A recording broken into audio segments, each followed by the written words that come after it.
نحمده ونصلي على رسوله الكريم أما بعد فأعوذ بالله من الشيطان الرجيم بسم الله الرحمن الرحيم أم حسبتم أن تدخلوا الجنة ولما يأتكم مثل الذين خلوا من قبلكم مستهم البأساء والضراء وزلزلوا حتى يقول الرسول والذين آمنوا معه متى نصر الله ألا إن نصر الله قريب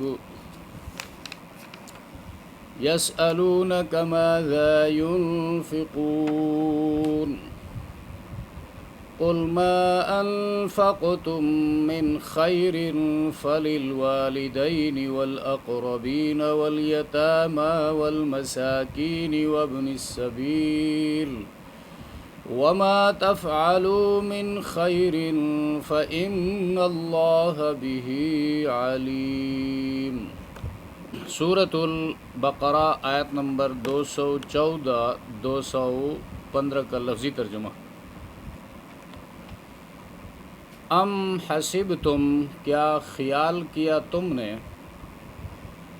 ان تدخلو، کہ داخل ہو جاؤ گے، پہنچ جاؤ گے، الجنت، جنت میں، ولما یأتکم، حالانکہ اب تک نہیں آئے تم پر، مثل الذین، حالات ان لوگوں کے، خلو، جو گزر چکے، من قبلکم، تم سے پہلے، مستہم، پہنچے ان کو، چھویا ان کو، البأساء، سختی، والضراء، اور تکلیف، وزلزلوا، زلزلہ، ہلانا، ہلائے گئے وہ، جھنجھوڑے گئے وہ، حتیٰ یقول، یہاں تک کہ کہنے لگے، الرسول، اللہ کے رسول نے، والذین، اور جو لوگ، آمنوا، ایمان لائے، معہو، ان کے ساتھ،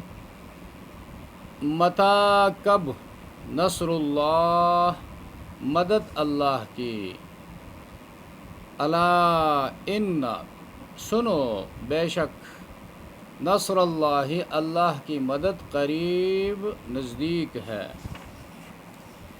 یسألونک، لوگ آپ سے پوچھتے ہیں پیغمبر، ماذا، ماذا، یہ سوال کے لیے آتا ہے، کیا،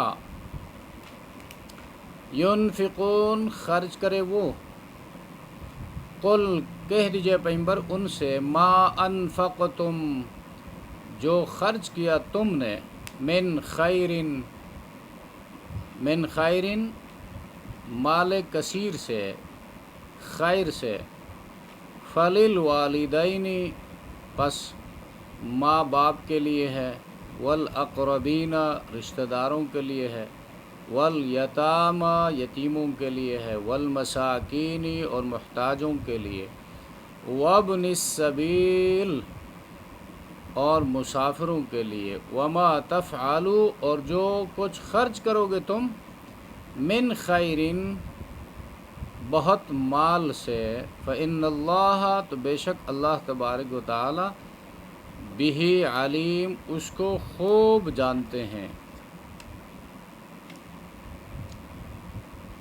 ان آیات میں اہل ایمان کے لیے تسلی ہے اور ترغیب ہے دین پر ثابت قدمی کی، اس لیے کہ جنت کا حصول جو ہے وہ اتنا آسان کام نہیں ہے، اور جہنم سے بچنا اتنا آسان کام نہیں ہے۔ جنت کے ارد گرد باڑ لگائی گئی ہے تکالیف کی، دین کے لیے، دین پر عمل کرنے کے لیے، دین سیکھنے کے لیے، دین سکھانے کے لیے، دوسروں تک پہنچانے کے لیے، جو بندہ جتنی تکلیفیں دنیا میں برداشت کرے گا وہ جنت سے اتنا قریب ہوگا، اور جتنا دین چھوڑے گا، جہالت پر زندگی گزارے گا، جاہلیت والی زندگی اختیار کرے گا تو وہ اپنی خواہشات پر چل کر زندگی بسر کرنے والا انسان ہے۔ تو جو اپنی خواہشات پر چلتا ہے اس کی انفرادی اجتماعی زندگی میں اللہ کے احکامات کی کوئی پرواہ نہیں ہے، تو وہ جو دنیاوی زندگی میں آگے بڑھتا جاتا ہے وہ جہنم سے اتنا قریب ہوتا جاتا ہے۔ اس مضمون کو ایک حدیث میں اللہ کے رسول نے بیان فرمایا ہے، حجبت الجنت بالمکارہ وحجبت النار بالشہوات۔ جنت کو تکالیف سے ڈھانک دی گئی ہے اور جہنم کو خواہشات نفسانی سے۔ تو خواہشات نفسانی سے جو بندہ جتنا دور ہوگا جنت سے اتنا قریب ہوگا، دین کے لیے تکالیف جتنا برداشت کرے گا، ثابت قدم رہے گا، جنت سے اتنا قریب ہوگا، جہنم سے اتنا دور ہوگا۔ تو یہاں پر بھی اہل ایمان کو متنبہ کیا گیا ہے، خبردار کیا گیا ہے کہ ہدایت کی دولت جو ہے بہت ہی قیمتی دولت ہے۔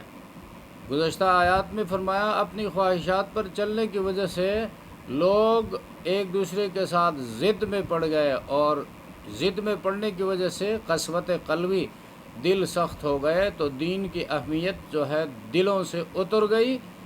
تو ان کے عوام جیسے تھے ان کے علماء بھی ایسے ہی ہو گئے، تو دونوں گمراہی کے راستے پر چل پڑے، اور یہ بغی سرکشی کی وجہ سے جان بوجھ کر اپنا جتھا بڑھانے کے لیے اللہ و رسول کو، زمانے کے رسول کو انہوں نے چھوڑ دیا اور زمانے کی کتاب کو انہوں نے چھوڑ دیا۔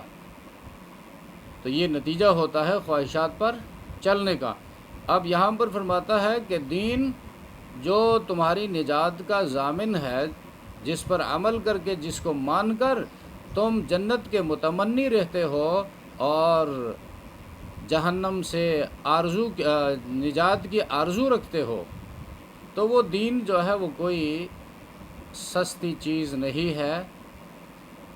ایک حدیث میں اللہ کے رسول نے فرمایا، من خاف ادلج ومن ادلج بلغ، الا ان سلعۃ اللہ غالیہ، الا ان سلعۃ اللہ الجنہ۔ خبردار رہو، جو سویرے سفر شروع کرتا ہے وہ بر وقت منزل تک پہنچتا ہے۔ الا ان سلعۃ اللہ غالیہ، خبردار، اللہ جو چیز تم پر بیچنا چاہتا ہے وہ نہایت قیمتی ہے۔ الا ان سلعۃ اللہ الجنہ، بے شک اللہ کی چیز جو تم پر بیچ رہا ہے وہ جنت ہے۔ تو جنت کے لیے ان چیزوں کو برداشت کرنے کی ضرورت ہے۔ یہاں پر اس مضمون کو بیان کیا گیا ہے کہ حق پر قائم رہنے کے لیے اس کی پاداش میں تکالیف آئیں گی، اور تکلیفیں برداشت کیے بغیر ایمان قابل قبول نہیں ہے۔ سورہ عنکبوت کی پہلی آیت ہے، افحسب الناس ان یترکوا ان یقولوا آمنا وہم لا یفتنون۔ کیا لوگ صرف اتنا کہنے پر کہ ہم ایمان لائے ہیں چھوڑ دیے جائیں گے؟ ان کو آزمایا نہیں جائے گا؟ تم سے پہلے لوگوں کو وَلَقَدْ فَتَنَّ الَّذِينَ مِن قَبْلِهِمْ، ہم نے تم سے پہلے لوگوں کو آزما کر دیکھا ہے۔ تو ایمان کتنی قیمتی چیز ہے، اور جتنی چیز قیمتی ہوتی ہے اس کو پرکھ کر، ٹٹول کر اور چیک کر کے دیکھا جاتا ہے، یہ واقعی صحیح چیز ہے یہ یا نہیں، اوریجنل ہے یا نہیں۔ تو ایمان کو پرکھنے کے لیے آزمائشوں کا آنا ضروری ہے۔ البتہ انسان کے ایمان کے مطابق اللہ اس کو آزمائشوں میں ڈالتا ہے، اور مومن جو صحیح معنوں میں مومن ہو وہ آزمائشوں سے بڑی آسانی کے ساتھ نکلتا ہے۔ اور رسول اللہ صلی اللہ علیہ وسلم کی دعا بھی ہے، اللہ جب تو اپنے بندوں کو آزمائش میں ڈال دے تو مجھے اس طرح گزار دے، ان آزمائشوں سے نکال دے کہ میں متاثر نہ ہوا ہوں۔ فَاقْبِضْنِی غیر مفتون آیا ہے، میں فتنے میں مبتلا نہ ہوا ہوں۔ یہ آزمائشیں تو آئیں گی، امتحان تو آئے گا ہر ایک پر، انبیاء پر امتحان آیا ہے، صحابہ پر آیا ہے، تابعین پر، تبع تابعین پر، ہر زمانے کے ایمان والوں پر. لیکن دعا اس بات کی کرنی چاہیے کہ ہم متاثر نہ ہوئے ہوں، فتنے میں مبتلا نہ ہوئے ہوں. اور ایک دوسری حدیث میں دعا میں اللہ کے رسول نے فرمایا اللہ اتنا مضبوط ایمان عطا فرما کہ ہم فتنوں کا مقابلہ کر سکے. اچھا، ام حسبتم ان تدخلوا الجنہ، کیا تم یہ خیال کرتے ہو کہ تم جنت میں داخل ہو جاؤ گے؟ جنت میں داخل ہونا ایک مومن کا مقصد ہے، تو اس حوالے سے کیا تم اپنے مقصد میں کامیاب ہو جاؤ گے؟ وَلَمَّا يَأْتِكُمْ، اور ابھی تک نہیں آیا ہے، نہیں پہنچا ہے تمہیں مثل الذین حال ان لوگوں کا خلو من قبلکم جو تم سے پہلے گزر چکے ہیں، ان کا حال کیا رہا؟ مستہم البأساء، چھوا ان کو، مس مانا مس کرنا، چھونا، ٹچ کرنا، پہنچنا، چھوا ان کو البأساء سختی، والضراء اور تکلیف، مالی اور جانی تکالیف. وہ قحط سالی میں، سٹارویشنز میں مبتلا ہو گئے، بے روزگاری میں مبتلا ہو گئے، اور بدنی تکلیفوں میں مبتلا ہو گئے. وزلزلوا، اور ہلائے گئے، حالات اتنے خراب ہو گئے کہ نہایت پریشان ہو گئے، جیسے زلزلہ آنے پر انسان پریشان ہوتا ہے اور اپنی بچاؤ کی فکر کرتا ہے، اس طرح وہ لوگ پریشان ہو گئے، جھنجھوڑے گئے. حتیٰ یقول الرسول، یہاں تک کہ طبعی تقاضے سے جب اتنا بندہ پریشان ہوتا ہے تو فریاد کرتا ہے. رسول نے کہا والذین آمنوا، اور جو ایمان والے ان کے ساتھ تھے انہوں نے کہا متی نصر اللہ، کب پہنچے گی، کب آئے گی اللہ کی نصرت، اللہ کی مدد کب پہنچے گی. ہمارا یہ حال ہو گیا کہ حالات نے ستایا اور دین کے مخالفین نے ستایا، پریشان کیا، اور اللہ کا وعدہ ہے اپنے بندوں کے ساتھ مدد کا، نصرت کا. وہ نصرت کب پہنچے گی؟ الا ان نصر اللہ قریب. اب جب حالات یہاں تک پہنچ گئے تو اللہ کی طرف سے وحی آئی کہ میرے بندو اب اللہ کی مدد پہنچنے والی ہے، اللہ کی مدد آیا ہی چاہتی ہے. تو اسی طرح ہر زمانے کے مسلمانوں کو دشمنوں کے غلبہ اور ان کی طرف سے تکالیف کا سامنا رہا ہے، ایذائیں ان کو دی گئی ہے، لیکن انہوں نے صبر کیا ہے کہ ایمان قیمتی دولت ہے. مختلف طریقوں سے آزمایا گیا ہے، کبھی مال کی فراوانی کے ساتھ، حرام جو ہے حرام کی فراوانی ہے، لیکن مومن کہتا ہے میرے ایمان کا تقاضا یہ ہے کہ میں حلال پر گزارا کروں اور حرام کی فراوانی سے متاثر نہ ہو جاؤں، اپنے آپ کو بچائے رکھوں. اور بے حیائی ہے، فحاشی ہے، مسلمان وہ اپنے آپ کو، اپنے ایمان کو بچانے کے لیے وہ محفوظ مقام کی تلاش میں ہوتا ہے. فحاشی میں مبتلا نہ ہو جاؤں، بے حیائی میں مبتلا نہ ہو جاؤں، میرا ایمان خراب نہ ہو جائے. یہ سب آزمائشیں ہیں. اسی طرح ابتدائی حالات میں بھی مسلمانوں کے اوپر یہی تکالیف تھی، اور مسلمانوں کو مارا گیا، پیٹا گیا. ایک صحابی نبی کریم صلی اللہ علیہ وسلم کے پاس آئے، پیغمبر علیہ الصلوۃ والسلام کعبے کی دیوار سے ٹیک لگا کر بیٹھے تھے، اور اللہ کے رسول کو ان صحابی نے فرمایا اللہ کے رسول مجھے تو برا حال کر دیا مار مار کر مشرکین مکہ نے.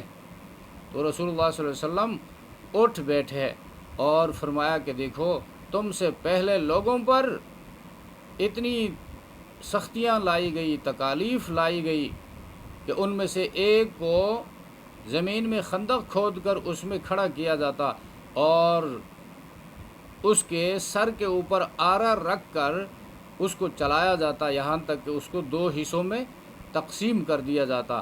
آگ کی خندقیں کھود کر ان کو آگ میں ڈالا جاتا، لیکن وہ ایمان سے نہیں پھرے.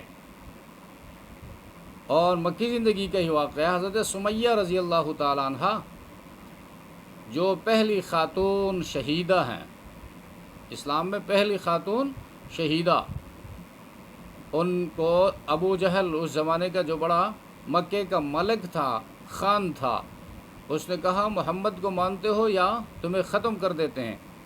تو انہوں نے کہا کہ میں اللہ کی دی ہوئی جان جو ہے، یہ زندگی، ایک زندگی اللہ نے دی ہے، اگر 50 زندگی بھی عطا ہو جائے تو محمد پر قربان۔ لہٰذا ان کو پکڑا گیا، مارا گیا، پیٹا گیا، اور ان کی ایک ٹانگ جو ہے ایک اونٹ کے ساتھ باندھا گیا، دوسری ٹانگ دوسرے اونٹ کے ساتھ باندھا گیا، ایک کو مشرق کی طرف، ایک کو مغرب کی طرف ہانک دیا گیا، اور یہ خاتون جو ہے وہ 2 حصوں میں تقسیم ہو گئی، لیکن اسلام انہوں نے نہیں چھوڑا۔ اب یہ ہیں صحابیات، عورتوں کے احوال۔ اب معمولی کوئی بہانہ مل جاتا ہے تو اللہ کا حکم ترک کر دیتے ہیں۔ ان لوگوں کو بھی اللہ قیامت کے دن کامیابی کی سند عطا فرمائیں گے، ان کو بھی جنت عطا فرمائیں گے۔ اور آج کا جو مسلمان ہے اپنی مرضی کی زندگی بسر کر کے قدم قدم پہ اللہ کے احکامات کو توڑ کر، رسول اللہ کے طریقوں کو چھوڑ کر، وہ بھی کہتا ہے میں بھی جنت چلا جاؤں گا۔ تھوڑا اس پر سوچنے کی، غور و فکر کرنے کی ضرورت ہے۔ تو ابتدائے اسلام میں بھی یہی حال تھا، اور آخر زمانے کے ایمان والوں پر بھی ایسے حالات آئیں گے۔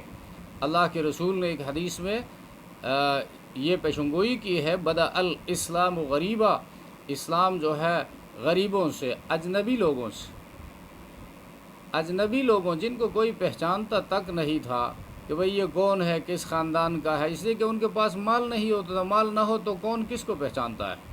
مالداروں کو لوگ پہچانتے ہیں۔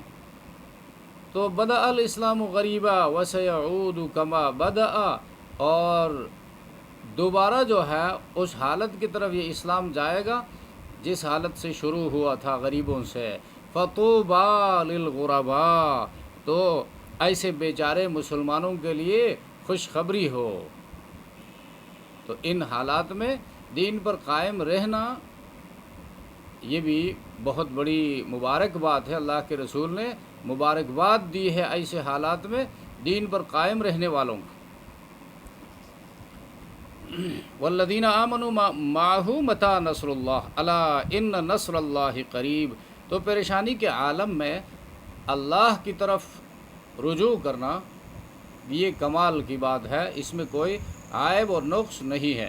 تو مسلمان بھی جب سختی سے دوچار ہو گئے، تکلیفوں سے، بیماریوں سے دوچار ہو گئے، تو اللہ کو پکارا، متی نصر اللہ، یا اللہ تیری مدد کب آئے گی؟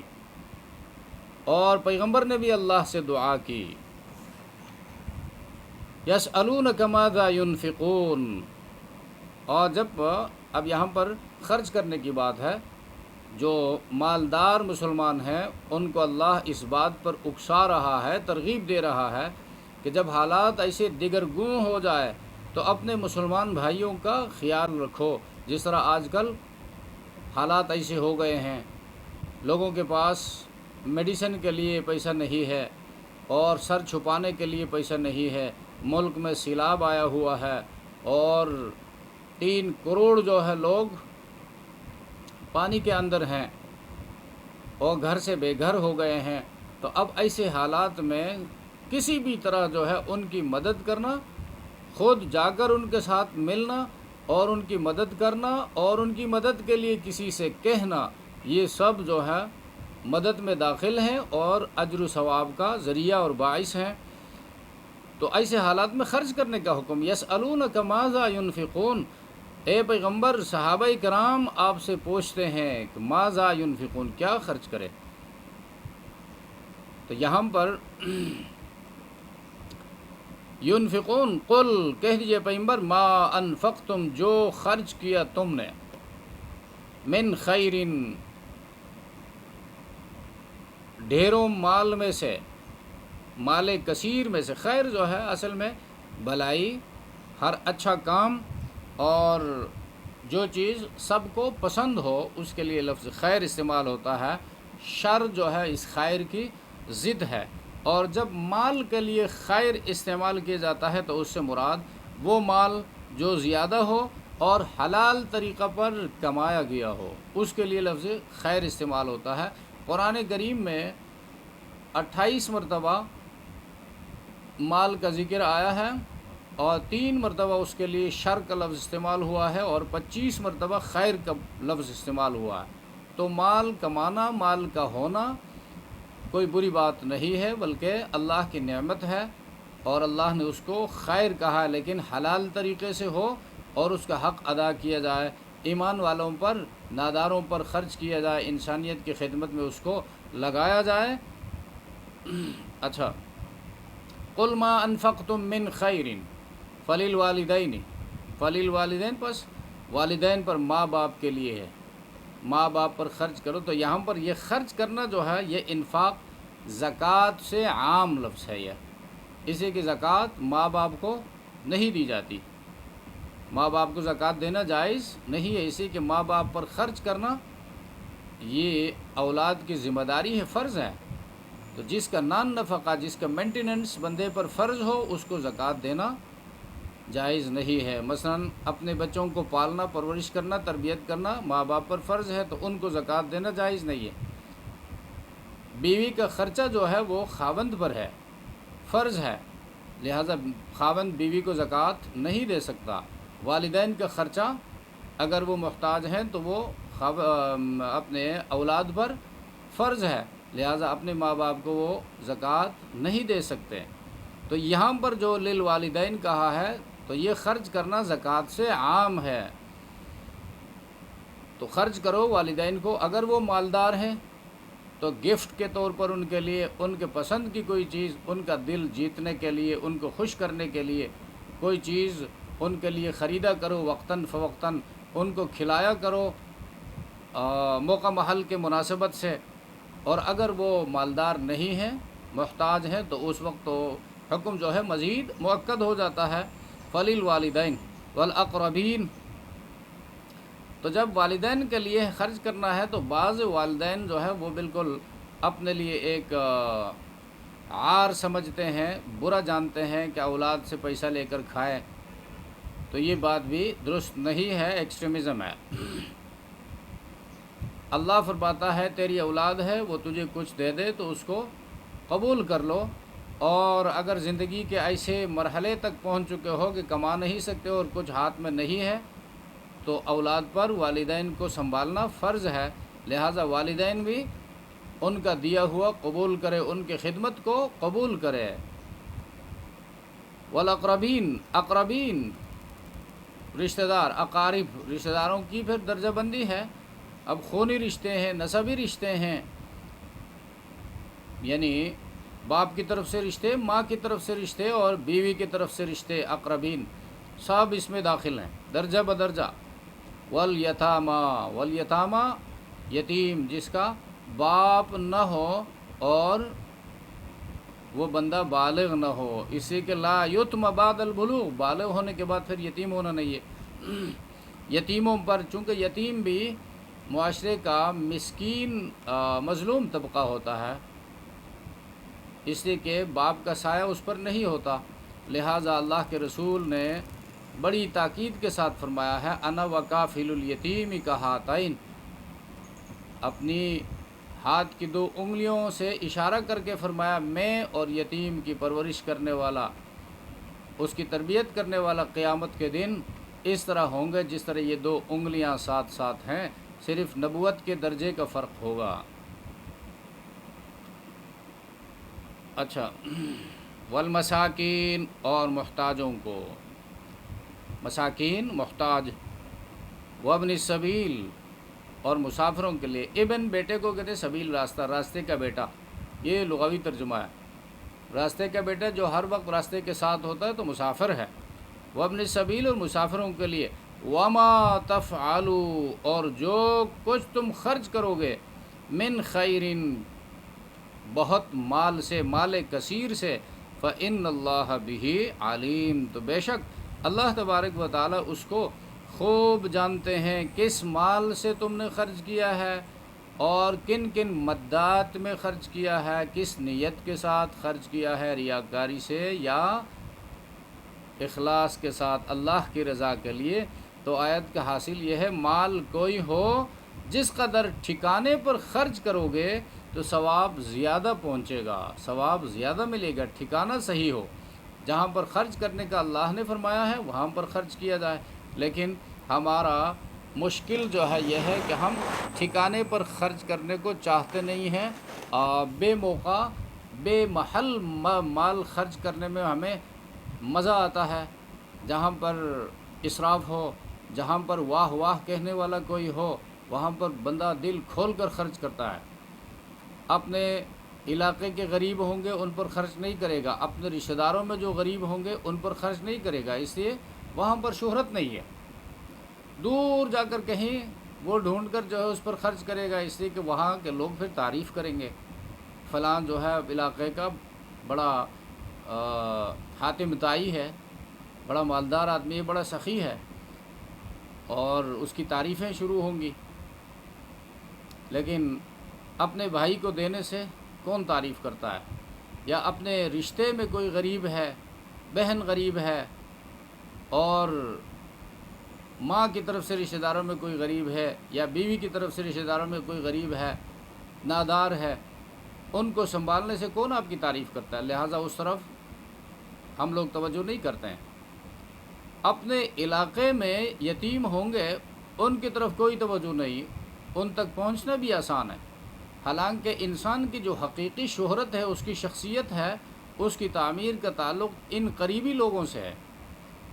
آپ کے بارے میں، ہمارے بارے میں، یا کسی دوسرے بندے کے بارے میں کوئی باہر کا آدمی پوچھنا چاہے تو وہ دور جا کر کسی اور تحصیل کے غریبوں سے نہیں پوچھے گا فلاں آدمی کیسا ہے، وہ آپ کے پڑوس میں آ کر آپ کے رشتہ داروں سے پوچھے گا یہ فلاں بندہ کیسا ہے۔ تو آپ کا تعلق اپنے پڑوس کے لوگوں کے ساتھ، اپنے علاقے کے یتیموں مالداروں کے ساتھ، ناداروں کے ساتھ اچھا نہیں ہے، تو پھر وہ آپ کی تعریف بھی نہیں کریں گے، تو آپ کی شخصیت کے اوپر یقیناً اس کا اثر پڑے گا۔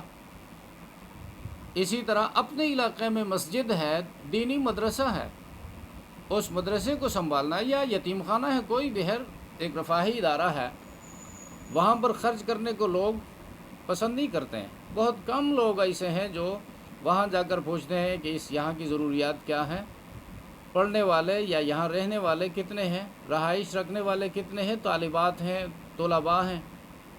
دور جا کر جو ہے وہاں خرچ کریں گے، ویڈیو بھی بنائیں گے آج کل، اور اخبارات میں بھی پھر بیان چھپے گا۔ تو یہ سب شہرت کے پیچھے بھاگنے والے ہیں۔ تو دین پر جو عمل کا طریقہ بتایا ہے قرآن کریم نے، دیکھو فَلِلْوَالِدَيْن، جو آپ کے محسنین حقیقی ہیں، اقربین پھر رشتہ دار ہیں۔ اب یہ رشتہ کہاں سے آتا ہے؟ ماں باپ سے رشتے شروع ہوتا ہے، میاں بیوی سے رشتے شروع ہوتے ہیں، اور پھر یتاما، کسی کا باپ مر گیا تو وہ یتیم ہو گیا، مساکین، انہی ماں باپ سے جو لوگ پیدا ہوئے ہیں ان میں سے کوئی مسکین ہے۔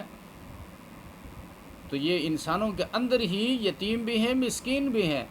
تو یہ قرآن کہتا ہے وَفِي أَنفُسِكُمْ أَفَلَا تُبْصِرُونَ، خود تمہارے اندر، انسانوں کے اندر اللہ کی قدرت کی نشانیاں ہیں۔